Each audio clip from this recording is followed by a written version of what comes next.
أعوذ بالله من الشيطان الرجيم. بسم الله الرحمن الرحيم.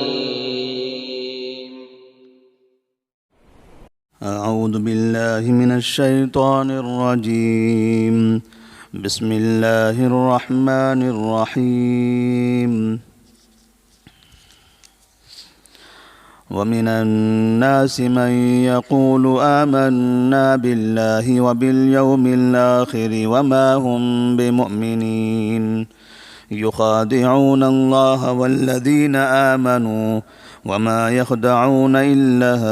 أنفسهم وما يشعرون في قلوبهم مرض فزادهم الله مرضا وَلَهُمْ عَذَابٌ أَلِيمٌ بِمَا كَانُوا يَكْذِبُونَ.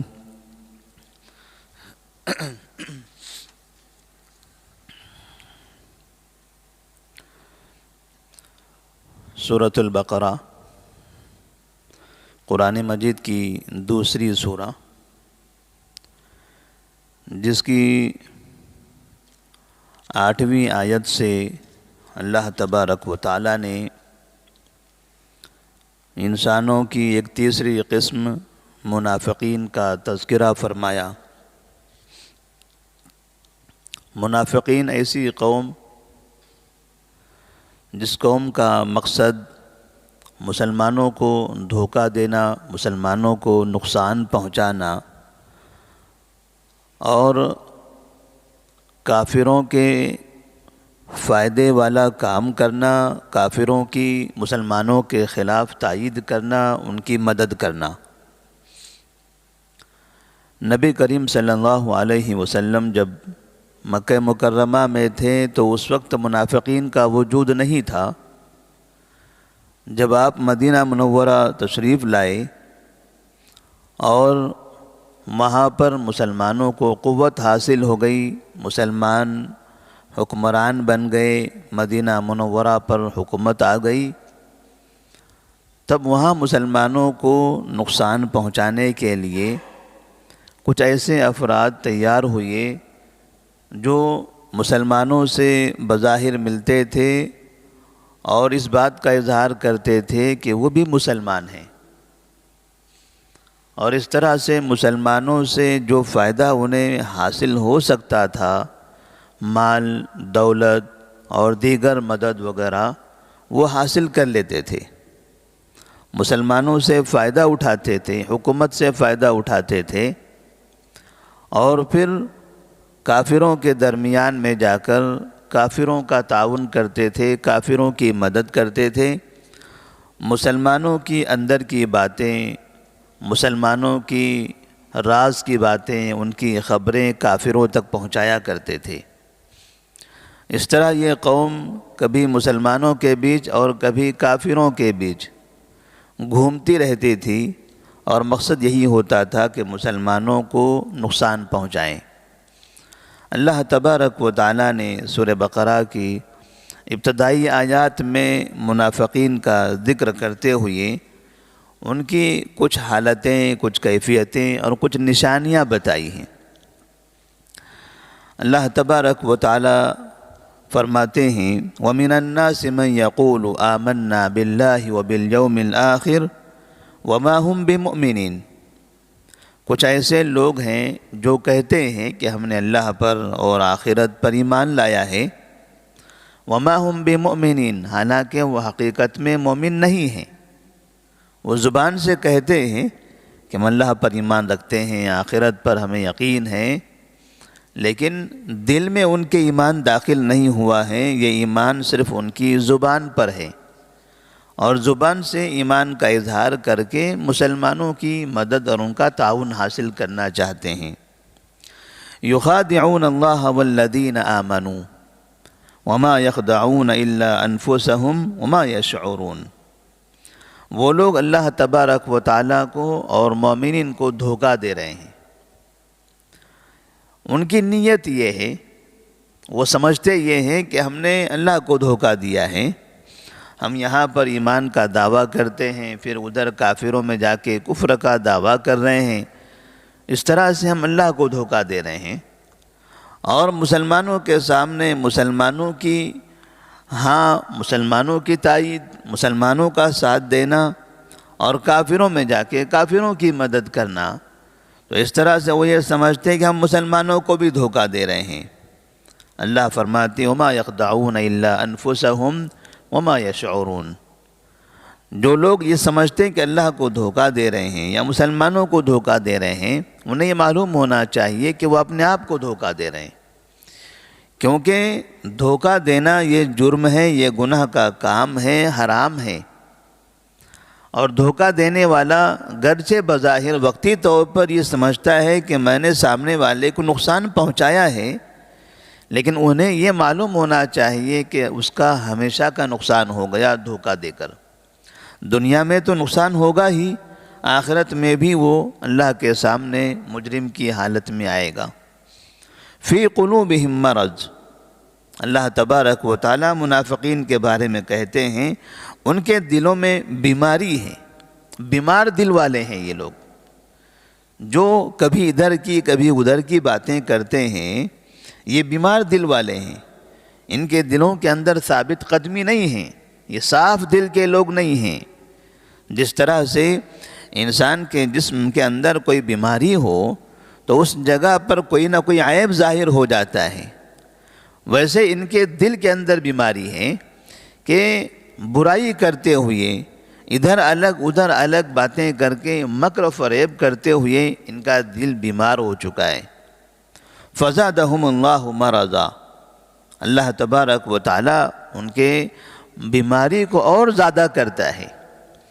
انسان جب بھی کوئی انسان مکر و فریب کرتا ہے، دھوکہ دیتا ہے، تو وہ ایک بار دو بار دھوکہ دینے پر اکتفا نہیں کرتا، آہستہ آہستہ اس کو دھوکہ دینے کی عادت ہو جاتی ہے۔ جب انسان جھوٹ بولنے لگتا ہے اور پھر اس سے رجوع نہیں کرتا، اپنے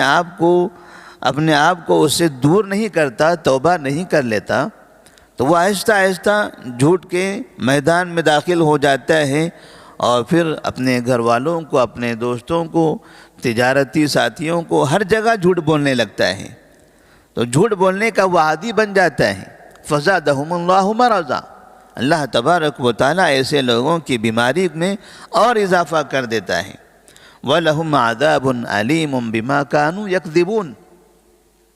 اور پھر ایسے لوگ جو انسانوں کو دھوکہ دیتے ہیں، مسلمانوں کو دھوکہ دیتے ہیں، جھوٹ بولتے ہیں،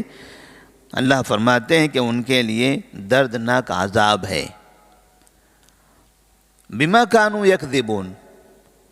وجہ یہ ہے کہ وہ لوگ شریعت کو جھٹلاتے ہیں،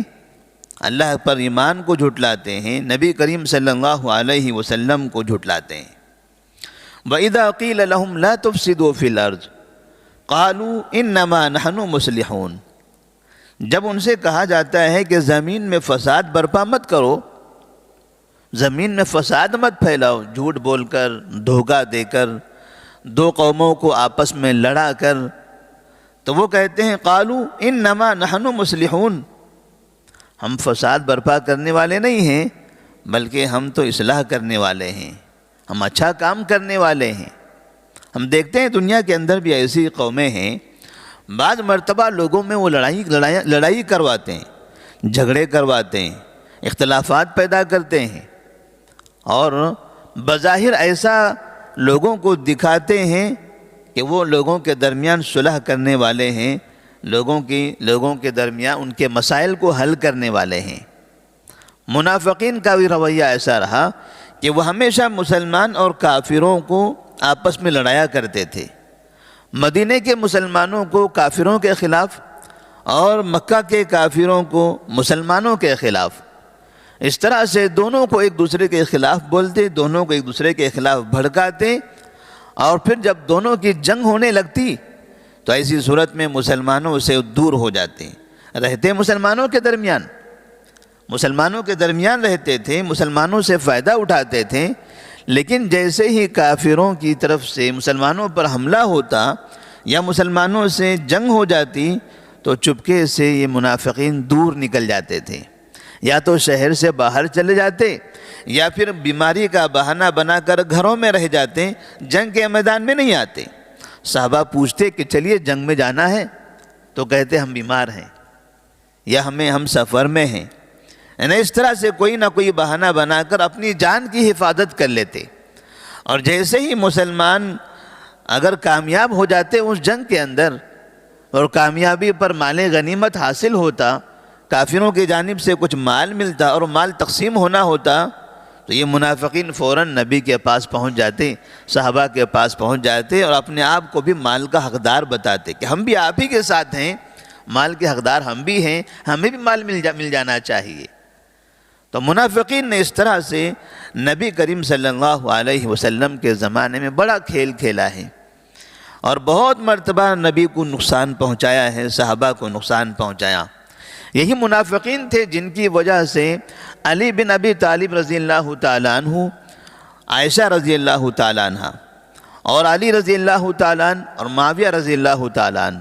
ان دونوں کے درمیان جنگ جمل، جنگ صفین جو واقع ہوئی تھی، مسلمانوں کے درمیان آپسی پہلی اور دوسری جنگ، یہ جنگ بھی منافقین کے کردار کی وجہ سے ہوئی تھی۔ مسلمان اس طرح سے حاکم اور محکوم، ایک حکمران اور دوسری رعایا، ان دونوں کے درمیان میں غلط فہمیاں پیدا کرتے تھے، حکمران کو رعایا کے خلاف اور رعایا کو حکمران کے خلاف۔ آج بھی دنیا کے اندر ایسی قومیں موجود ہیں جو مسلمانوں کو اپنے حکمران کے خلاف بھڑکاتے رہتے ہیں، خاص طور پر مسلم ممالک کے اندر، ان میں سے بھی خاص طور پر عرب ممالک میں کچھ ایسے علماء کرام بھی ہیں جو اپنی تقاریر سے، اپنے خطبوں سے، اپنے دروس سے مسلمانوں کو، رعایا کو اپنے حکمران کے خلاف بھڑکاتے ہیں کہ آپ کے حکمران ظالم ہیں، باغی ہیں، فلاں اور فلاں ہیں، لہذا ان کے خلاف بغاوت کیا جائے، ان کے خلاف مظاہرے کیے جائیں، ان کی نافرمانی کی جائے، ملک میں فساد مچایا جائے، مظاہرے کیے جائیں، توڑ پھوڑ کیے جائیں،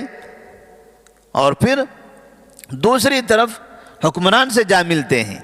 ان کے پاس جاتے ہیں، ان سے تحفے تحائف حاصل کرتے ہیں اور ایسے فساد برپا کرنے والوں کے خلاف سخت کارروائی کرنے کی انہیں گزارش بھی کرتے ہیں۔ اور پھر دیکھتے ہی دیکھتے پتہ چلتا ہے کہ ملک کے حاکم اور رعایا دونوں آپس میں ٹکرا جاتے ہیں، ملک تباہ ہو جاتا ہے۔ اور جب ملک تباہ ہونے لگتا ہے تب یہ منافق علماء کرام اور یہ منافق مدرسین اور خطابہ وہ جنگ کے میدان سے، وہ فساد سے دور بھاگ جاتے ہیں اور اپنے آپ کی حفاظت کرتے ہیں، مسلمانوں کو تباہ ہوتا ہوا دیکھتے ہوئے خوشی کا اظہار کرتے ہیں۔ تو ایسے منافقین آج بھی موجود ہیں۔ تو اللہ تبارک و تعالیٰ نے خاص طور پر منافقین کے بارے میں اشارہ کیا ہے کہ یہ فساد برپا کرتے ہیں، اور جب کہا جاتا ہے فساد برپا مت کیجئے، لوگوں کو لڑائیے مت، تو کہتے ہیں انما نحن مصلحون، ہم لڑا نہیں رہے، ہم تو لوگوں کے درمیان صلح کرنے والے، لوگوں کی اصلاح کرنے والے لوگ ہیں، لوگوں کو ملانے والے لوگ ہیں۔ اللہ تبارک نبی کریم صلی اللہ علیہ وسلم نے منافقین کی جو کیفیت بتائی ہے، جو حالت بتائی ہے، آپ صلی اللہ علیہ وسلم نے ایک حدیث میں کہا تھا آیۃ المنافق ثلاث، منافق کی 3 نشانیاں ہیں، اذا حدث کذب واذا وعد اخلف واذا اؤتمن خان۔ منافق جب بات کرتا ہے تو جھوٹ بولتا ہے، جب وعدہ کرتا ہے تو وعدہ خلافی کرتا ہے، جب اس کے پاس امانت رکھی جائے تو امانت میں خیانت کرتا ہے۔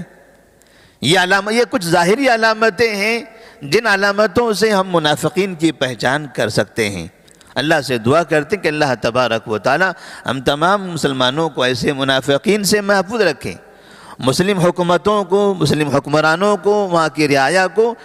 منافقین کے کردار سے، ان کی زبانوں سے اور ان کے مکر و فریب سے محفوظ رکھیں۔ اللہ تبارک و تعالی ہم تمام کو سچا بنائے، جھوٹ سے ہم سب کو محفوظ رکھیں، اپنے آپ کو دھوکہ دینے، مسلمانوں کو دھوکہ دینے سے ہم سب کی حفاظت فرمائے۔ وآخر دعوانا ان الحمد للہ رب العالمین، والسلام علیکم ورحمۃ اللہ وبرکاتہ۔